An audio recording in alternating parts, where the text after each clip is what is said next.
আংলাই খুবটাং আজিৰ 15 আগষ্ট উপলক্ষে টাই হোম যুৱ পৰিষদ অসম চমুকৈ টাইপা চাৰিং আঞ্চলিক সমিতিৰ উদ্যোগত গৰিয়াগড় বৰপুখুৰী পাৰৰ কিছু চাফ চিকুণ কৰাৰ প্ৰয়াস কৰা হৈছে।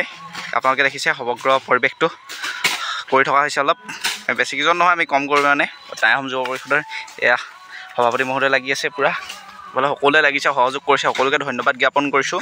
মাত্ৰ আমি প্ৰয়াস কৰিছোঁ অলপ কিন্তু চাফ চিকুণ কৰাৰ, আৰু বিশেষকৈ আমাৰ পুৰাতত্ব বিভাগ বৰ্তমানেও কুম্ভকৰ্ণৰ নিদ্ৰাত আছে। তেওঁলোকৰ দৃষ্টি আকৰ্ষণৰ কাৰণে আমি অকণমান প্ৰয়াস কৰিছোঁ, প্ৰতিবাদ বহুত কৰিছিলোঁ, স্মাৰক পত্ৰ আমি বিভিন্ন ধৰণে প্ৰদান কৰিছিলে, বহুতো সংগঠনে প্ৰদান কৰিছিলে। তাৰপাছতো তেওঁলোকৰ কিন্তু নিদ্ৰা দেৱীৰ কোলাৰ পৰা উঠিবলৈ তেওঁলোকৰ সময় হোৱা নাই। গতিকে আমি কথাৰে নহয়, প্ৰতিবাদেৰে নহয়, আমি হাতে কামে লাগি গৰিয়াগড় বৰপুখুৰী পাৰটো অকণমান চাফ চিকুণ কৰাৰ প্ৰয়াস কৰিছোঁ। এয়া আপোনালোকে সমগ্ৰ পৰিৱেশটো দেখিছে। এয়া টাই হোম যুৱ পৰিষদ অসম চাৰিং আঞ্চলিক সমিতিৰ সৌজন্যত এয়া হৈ আছে গোটেইখিনি সমগ্ৰ পৰিৱেশটো।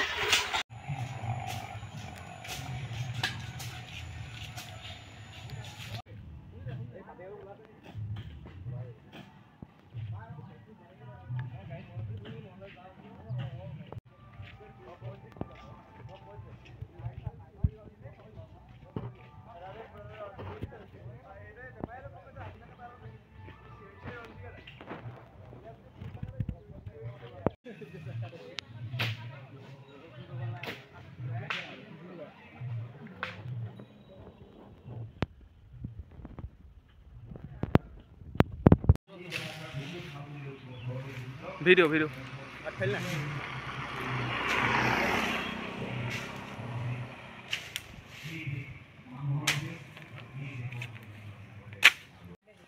এইখন মানে লাষ্টত মাৰিবলৈ ভাল চিগুনা চিগুনা ভিডিঅ'খন মাৰি থৈ আহিব লাগিছে আকৌ। মই ডাঙৰ এখনলৈ গৈ আছিলোঁ